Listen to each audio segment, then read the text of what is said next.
जालंधर से कांग्रेस सांसद संतोख सिंह चौधरी का निधन हो गया। भारत जोड़ो यात्रा में राहुल गांधी के साथ वो शामिल हुए थे। अचानक उनकी तबीयत खराब हो गई, जिसके बाद उन्हें नजदीकी अस्पताल में भर्ती कराया गया, जहां डॉक्टर्स ने संतोख सिंह को मृत घोषित कर दिया।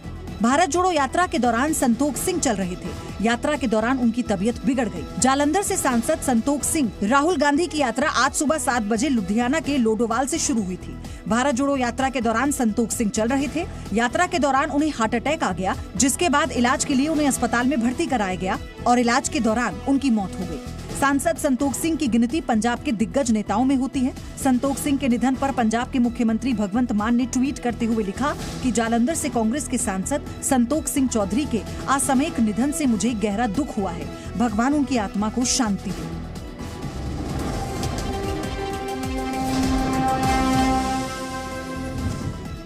क्या आप स्टैंड अप इंडिया योजना के तहत 1 करोड़ का लोन लेकर अपना खुद का बिजनेस शुरू करना चाहते हैं? तो फ्रीडम ऐप को डाउनलोड करें और इसकी पूरी जानकारी अभी प्राप्त करें। जोशीमठ में रह रहे इन लोगों के सामने पहचान का संकट खड़ा हो गया है। लोगों को अब ये बात समझ में आने लगी है कि अब जोशीमठ नहीं बच पाएगा।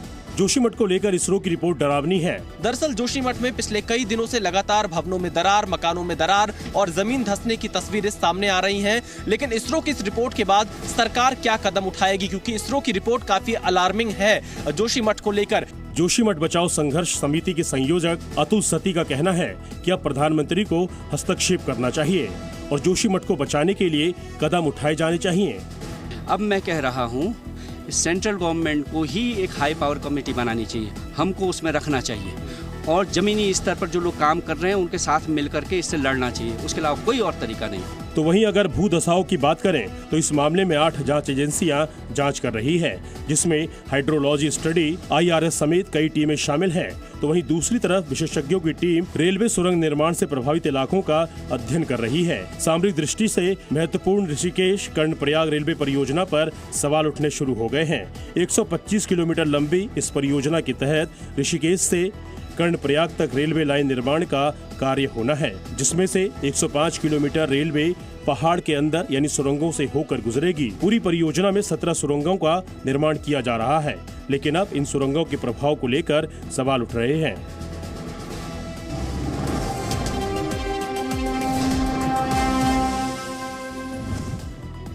पिछले साल 26 नवंबर को न्यूयॉर्क से दिल्ली की फ्लाइट में हुए सुसु कांड में बड़ा ट्विस्ट आया है। अपनी सहयोगी पर पेशाब करने के आरोपी शंकर मिश्रा ने बड़ा दावा किया है।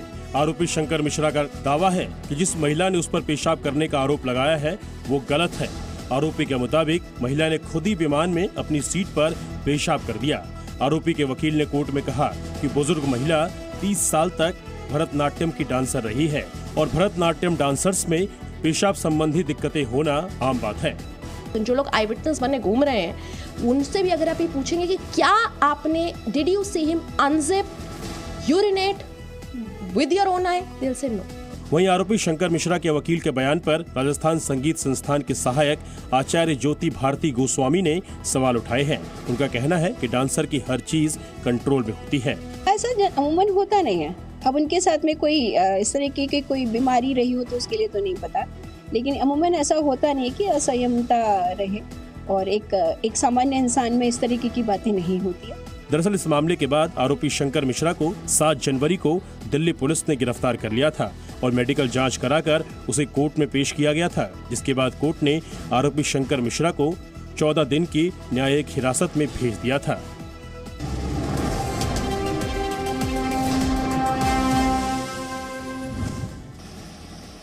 तस्वीरें जयपुर की हैं और जो आशियाना गिराया जा रहा है वो शिक्षक भर्ती परीक्षा का पेपर लीक के मास्टरमाइंड भूपेंद्र सारण का है। JDA ट्रिब्यूनल का फैसला आने के बाद प्रशासन की टीम बुलडोजर और JCB मशीनों के साथ पहुंची और आरोपी के अवैध निर्माण को जमींदोज कर दिया। पेपर लीक मामले के जो मास्टरमाइंड है उनके आवास पर बुलडोजर भी चल रहा है, शीतलहर भी चल रही है, उसके साथ में बुलडोजर भी चल रहा है। हालांकि निर्माण मजबूत है, इसलिए थोड़ी सी जो कह सकते हैं पॉकलैंड मशीन है उसको लगाया गया है।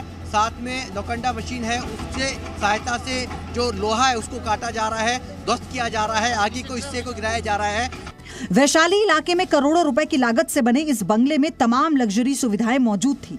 हालांकि आरोपी भूपेंद्र के परिवार ने बुलडोजर की कार्रवाई के खिलाफ ट्रिब्यूनल में अपील की थी, लेकिन वहां से उसे राहत नहीं मिली। ये हमारी कार्रवाई जैसे कल ट्रिब्यूनल का आदेश आते ही हमारी कार्रवाई प्रारंभ हो गई थी। इसको पूर्णता प्रदान करना अत्यावश्यक है, समय पे किया जाना जरूरी है। आरोपी भूपेंद्र सारण और उनके गैंग पर 24 दिसंबर को हुई शिक्षक भर्ती परीक्षा के पेपर लीक कराने का आरोप लगा था। भूपेंद्र सारण और सुरेंद्र ढाका पर कोचिंग चलाने की आड़ में फर्जीवाड़े करने का आरोप है। दोनों आरोपी अभी तक फरार हैं। अगर राजस्थान राज्य की बात करें तो राज्य में लगातार हो रहे पेपर लीक की वजह से अशोक गहलोत सरकार विपक्ष के निशाने पर है और राज्य में विधानसभा के चुनाव भी आ रहे हैं। ऐसे में सरकार पर काफी दबाव है, इसीलिए सरकार आरोपियों पर एक्शन लेकर कड़ा संदेश देना चाहती है।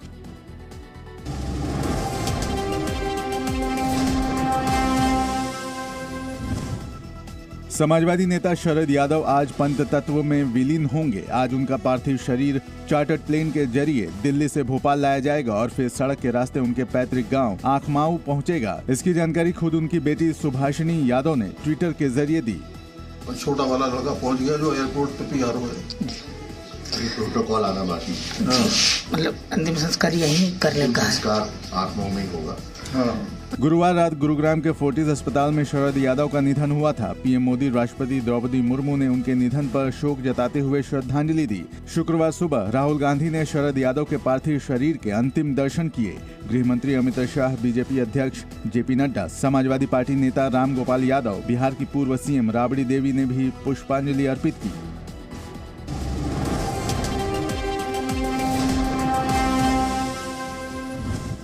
मकर संक्रांति के पावन अवसर पर प्रयागराज, वाराणसी और हरिद्वार में श्रद्धालुओं ने आस्था की डुबकी लगाई। इस बार ये त्योहार 2 दिन मनाया जा रहा है। 14 जनवरी के साथ ही कहीं कहीं 15 जनवरी को भी मकर संक्रांति मनाई जाएगी। मकर संक्रांति को स्नान और दान का त्योहार माना गया है। आज सुबह देश के अलग अलग हिस्सों में पवित्र नदियों में डुबकी का सिलसिला जारी है। वाराणसी में भी भारी संख्या में श्रद्धालु गंगा में स्नान कर रहे हैं। वहीं मकर संक्रांति से ही गंगा सागर मेले की शुरुआत हुई है। यहाँ लोग नागा साधुओं को देखने और उनका आशीर्वाद लेने आ रहे हैं। आज मकर संक्रांति का शुभ पर्व है। जैसे कि आप देख रहे हैं, सूर्य भगवान उदित हैं और हम सभी लोग उपासना कर रहे हैं हर्षोल्लास के साथ। आज के दिन स्नान का विशेष फल प्राप्त होता है। तो वहीं अगर गंगा सागर की बात करें तो मकर संक्रांति के अवसर पर गंगा सागर मेले के दौरान पवित्र डुबकी लगाने के लिए देश के विभिन्न हिस्सों से कई हिंदू भक्त और नागा साधु कोलकाता के बाबू घाट पर एकत्रित हुए। मकर संक्रांति पर गुजरात में पतंगबाजी का जबरदस्त माहौल होता है। इस बार भी तरह तरह की पतंगे बाजार में आई है।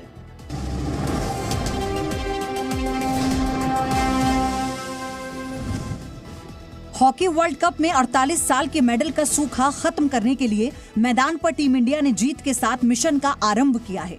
शुक्रवार को राउरकेला में बिरसा मुंडा स्टेडियम में पूल डी के मैच में भारत ने स्पेन को 2-0 से हरा दिया। भारत की ओर से 12वें मिनट में पहला गोल अमित रोहिदास ने पेनल्टी कॉर्नर के जरिए किया। 26वें मिनट में ही भारत ने अपनी बढ़त को बढ़ाते हुए दूसरा गोल किया। ये गोल हार्दिक सिंह ने किया, जो कि अकेले बॉल लेकर स्पेन के सर्कल में गए थे। भारत की ये बढ़त और भी बड़ी हो सकती थी, लेकिन कप्तान हरमनप्रीत सिंह पेनल्टी स्ट्रोक को गोल में नहीं बदल सके। स्पेन की टीम को मैच में 3 पेनल्टी कॉर्नर मिले, लेकिन गोलकीपर कृष्ण बहादुर पाठक के शानदार बचाव की वजह से ये बेकार हो गए। ग्रुप डी में भारत और इंग्लैंड की टीम 3-3 अंक के साथ टॉप पर है। इसके साथ ही टीम इंडिया ने हॉकी विश्व कप के इतिहास में अपने गोल की संख्या को भी 200 तक पहुंचा दिया।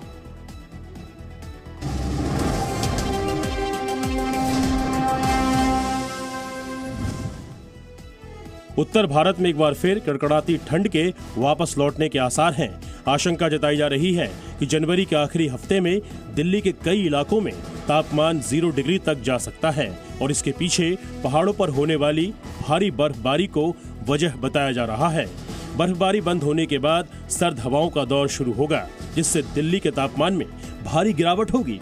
दिल्ली में आज से जबरदस्त ठंड की वापसी हो सकती है। दिल्ली एनसीआर में हो सकता है कि जो 16 से 18 के बीच में जब टेम्परेचर गिरे वो 3 या 4 डिग्री तक जा सकता है।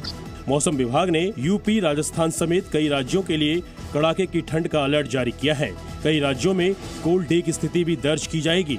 पंजाब, हरियाणा, दिल्ली और बिहार के कई इलाकों में अगले 5 दिनों तक सुबह और रात के वक्त घने से बहुत घना कोहरा रहने के आसार हैं। इसके साथ साथ हिमाचल प्रदेश में भी 16 से 18 जनवरी तक शीतलहर की स्थिति बनी रहेगी। वहीं राजस्थान के उत्तरी हिस्सों में 14 से 17 जनवरी के बीच शीतलहर से लेकर भीषण शीतलहर चल सकती है। मौसम विभाग ने राजस्थान के 22 जिलों के लिए अलर्ट जारी किया है।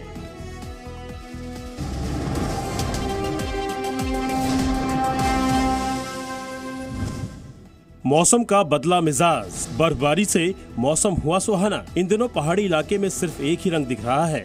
आसमान से लेकर ऊंची पहाड़ियों तक और जमीन से लेकर घर और गाड़ियां सब बर्फ की चांदनी सी चमक रही है। मौसम की इस बर्फबारी ने लेह लद्दाख की काया ही पलट दी है। हर जगह सिर्फ सफेद रंग ही दिखाई दे रहा है। तस्वीरें कश्मीर की है, जहां पिछले कुछ दिनों से लगातार बर्फबारी हो रही है।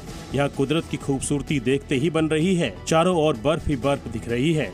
बर्फबारी के बाद पूरा इलाका जन्नत जैसा नजर आ रहा है। इसके अलावा कश्मीर के कई जगहों पर हुई बारिश ने लोगों की मुसीबत बढ़ा दी है।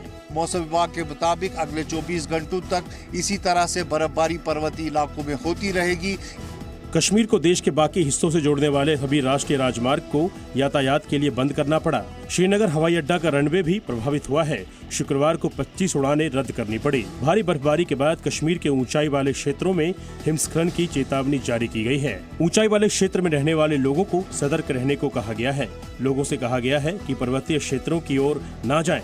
लोगों को ऐसे जगहों पे वेंचर नहीं करना चाहिए जहाँ पे हेवी स्नो जो है ऑलरेडी हो चुका है। पहलगाम के अलावा कश्मीर के गुलमर्ग में भी भारी बर्फबारी हुई है। यहाँ पर लोग बर्फबारी का मजा लेने पहुँच रहे हैं। रुक रुक कर हुई बर्फबारी से गुलमर्ग भी ढक गया है। वैष्णो देवी में ही बर्फबारी शुरू हो गई है। मां के पवित्र दर्शनों के लिए पहुँचे श्रद्धालु स्नोफॉल का पूरा लुत्फ उठा रहे हैं। क्या आप स्टैंड अप इंडिया योजना के तहत 1 करोड़ का लोन लेकर अपना खुद का बिजनेस शुरू करना चाहते हैं?